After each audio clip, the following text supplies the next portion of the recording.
Tahukah Bunda, akupressure adalah salah satu bentuk fisioterapi dengan memberikan pemijatan dan stimulasi pada titik-titik tertentu pada tubuh dengan digunakan pada gangguan infeksi saluran pernapasan akut seperti kasus berikut ini, batuk dan pilek pada anak A.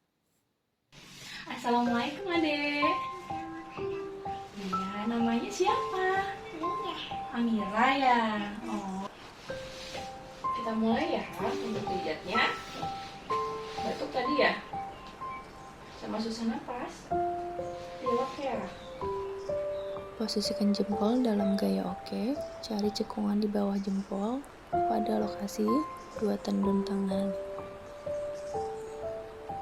Pemijatan dilakukan searah jarum jam dengan tekanan sedang atau tidak kuat sebanyak 30 kali putaran atau tekanan.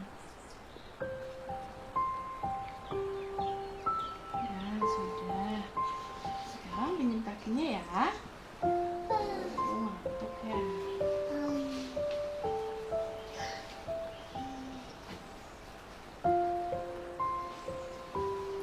Selanjutnya pada kaki, terletak di samping atas tulang kering luar sekitar 2 jari dari tempurung lutut.